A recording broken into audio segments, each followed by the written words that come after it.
તો ભાઈ સ્વાગત છે તમારું બધાનું ફરીવાર એક નવા વ્લોગની અંદર। અને અમારા ગામમાં વાવણી થઈ ગઈ છે ભાઈ, 2 દિવસથી વરસાદ સતત ચાલુ છે અને અત્યારે બે ભાઈ આવ્યા છે ટ્રેક્ટર લઈને। ગામનો રસ્તો છે ને ખરાબ થઈ ગયો છે, સાવ ગારા જેવું થઈ ગયું, એટલે રિપેર કરવાનો છે અને માટી બધી ઉપરથી ધવડવાની છે।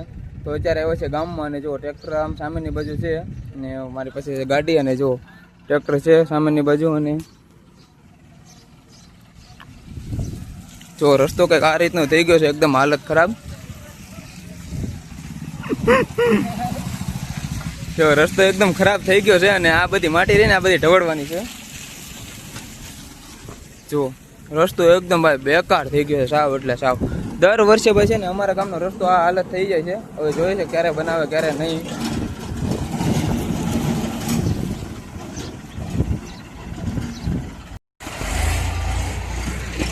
નવાપરામાંથી માટી રેવલ પાવડે ઢવડી અને જો અહીંયા ઠેઠ નાખવાની છે। બહુ આગેથી ભાઈ માટી લાવી અને અહીંયા ટકરો કર્યો, જો ટકરો કરી નાખ્યો।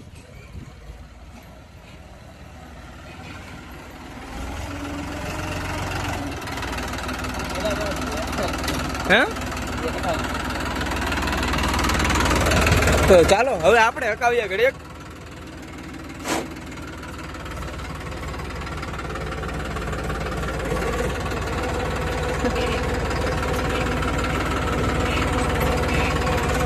જો આ રીતનું છે કે અમારા ગામનું બસ સ્ટેશન અને વધારે તકલીફ છે ને તો ત્યારે નિશાળે જતા હોય ને બાળકો ત્યારે જ પડે છે। તો રસ્તામાં ફેરફાર થઈ ગયું એકદમ, ગાડીને બધી તરત સ્લીપ મારી જાય।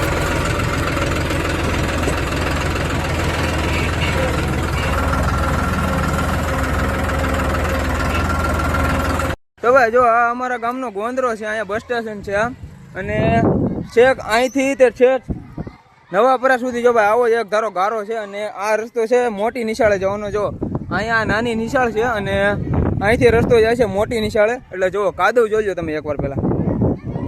ટ્રેક્ટર તમને બતાવું, ટ્રેક્ટર આપણું હાલે છે આગળ, આવો દે। તો જો આ અમારા ગામનો ગોંદરો છે, બસ સ્ટેશન છે।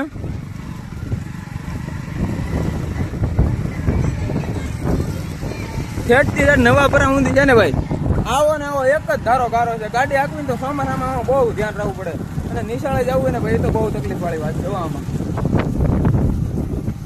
રસ્તો જુઓ એકવાર પેલા, જુઓ ટ્રેક્ટર ચાલે છે આપણું આગળ।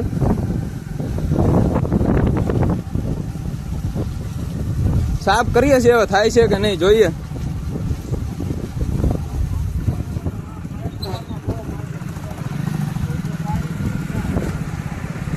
ને આ બોલેરાની અંદર અને ઓલી કેરીની અંદર માટી ભરેલી છે, અહીંયા નાખવાની છે માટી।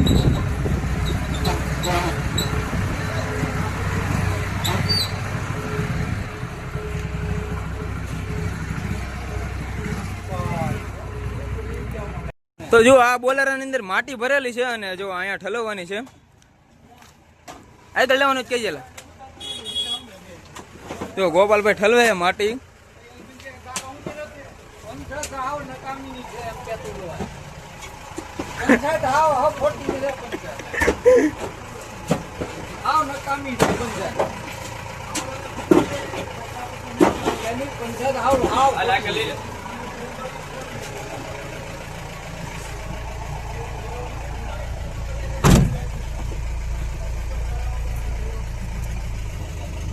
કાકા આગળ લઈ જાઓ દરેક।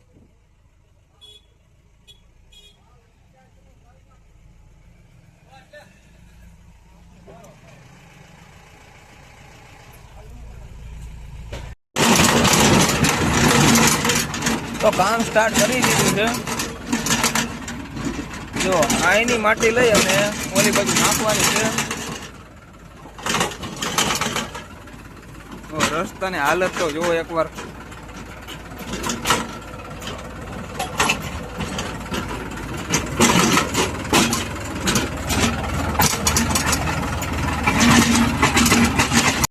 તો ભાઈ રસ્તાનું બધું કામ કમ્પ્લીટ કરી અને અત્યારે આપણે આવી ગયા છે 4 વીઘાની માંડવી વાવવા અને ગિરનાર 5નું વાવેતર કરીએ છીએ જ્યારે 4 દાંતે। અને જો ન્યૂ હોલેન્ડ કંઈક આ રીતનું પરફોર્મન્સ આપે છે વાવેતરમાં। અને અહીંયા 4 વીઘાની હોવાઈ જાય એટલે પછી 20 વીઘાની વાવવા જવાની છે। અને હમણાં તો ભાઈ છે ને સતત 24 કલાકથી ટ્રેક્ટર એક ધારું વાવેતરમાં જ ચાલે છે। કારણ કે વાવણી ભાઈ ખરેખર એક નંબર મસ્ત થઈ ગઈ છે વાવણી. હવે 1-2 દિવસ વરસાદ ન આવે ત્યાં સુધી સતત 24 કલાક ખેંચી લેવાનું છે અને જોઈએ છે ક્યાં સુધી વરસાદ રોકી જાય છે. તો ભાઈ જો વરસાદ આવી ગયો છે અને આપણે આ ખેતરમાં વાવતા હતા. જો આ 10 વીઘાનું વાવ્યું છે અને સામેના ખેતરમાં કેટલું વાવ્યું ખબર નથી. બપોર પછી આપણે આવ્યા નહોતા અને પાવર ટ્રેકમાંથી બેટરી જે કાઢી ગયા હતા એને મિની ટ્રેક્ટરનું બેટરી ચાર્જિંગ નથી થતી. આ બેટરી પાવર ટ્રેક કાઢી ગયા હતા એના લીધે એક સ્લેબથી ઉપડી ગયું હતું. પણ આ બેટરીથી એક સ્લેબથી ઉપડી ગયું હતું અને એ બેટરીથી ઉપડતું નથી. એટલે શું પ્રોબ્લેમ હોય કે ખબર નથી. જો અહીંયા પડ્યું છે પાવર ટ્રેક. હાલ લેતો ને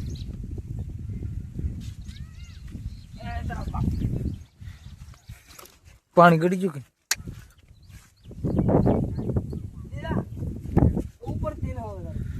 તો એટલી નહીં ઉપડે. હું પાનું કાઢ લઉં. લે ચડાવી દે ને. લે લે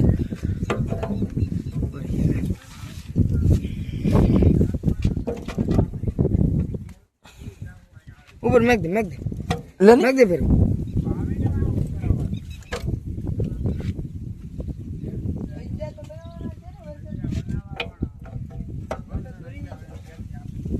એકવાર વરસાદ ચાલુ થઈ ગયો છે. જો અત્યારે વાગ્યા છે 4 વાગી ગયા છે અને અત્યારે વરસાદ ફરીવાર ચાલુ થઈ ગયો છે અને ટ્રેક્ટર આપણું વચ્ચે ખેતરમાં જ બંધ કરી દીધું છે. તો બીજો રાઉન્ડ છે. આ પહેલા રાઉન્ડમાં વાવણી થઈ ગઈ હતી અને બીજો રાઉન્ડમાં જો આવો કંઈક વરસાદ છે. શું થાય?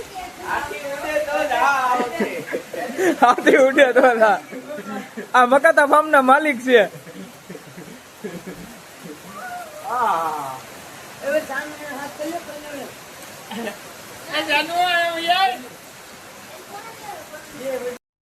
જો ભાઈ અત્યારે આવ્યા છે રસ્તે ખાલી એમણે વિડીયો બનાવવા માટે. કેટલું પાણી છે અને જોવા માટે મેં કીધું વિડીયો એકાદ શૂટ કરી લઈએ આપણે.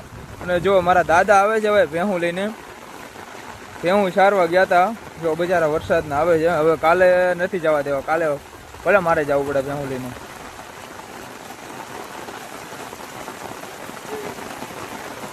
દાદા કેવો હતો ને વરસાદ? ના કેવો હતો હિમમાં વરસાદ? આ ગામ કરતા સારો હતો?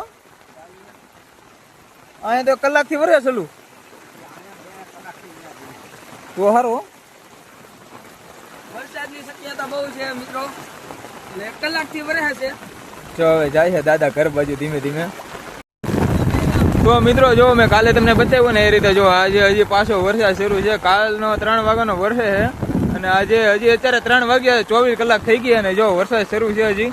અમે અત્યારે છે ને ધાર ઉપર થઈએ અને જો આ બધા ખેતરો તમને બતાતા છે. સાણા ડુંગરનો જો અહીંથી આમ ના વરસાદ શરૂ છે એટલે બતાવી નથી પણ પૂરી રીતે તળાવ ભરતી જાય આખી. અને જો અહીંયા બધા મિત્રો છે આપણા ધાર ઉપર આપણે આવ્યા છે જોવા માટે તળાવ કેટલીક ભરી છે. જો આ અમારા ગામનું મોટું તળાવ છે ઝાડનું તળાવ. એ પણ આખું ભરી દીધું છે અને જો ખેતરો આ રીતના કાંઈક ભર્યા છે. અને હું ટ્રેક્ટર બતાવું તમને. કાલે આપણે વાવેતર કરતા હતા માંડવીનું અને વરસાદ આવી ગયો ત્યારે ખેતરમાં ટ્રેક્ટર મૂકીને વહી ગયા હતા.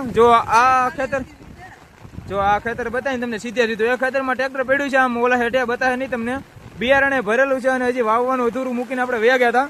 અને જો આ ભાઈ ઓહો વીજળી થાય. જો આ ભાઈ વ્લોગ ઉતારે છે. આજે શરૂઆત કરી છે વ્લોગ ઉતારવાની. વીજળી હતી એટલે એને મોબાઈલ ગીજામાં નાખી દીધો છે. પણ આપણે વ્લોગ ઉતારે હવે મોબાઈલ ગીજામાં નાખી દઈએ અને હવે મળશું નેક્સ્ટ વ્લોગમાં. ત્યાં સુધી બધાને જય શ્રી રામ.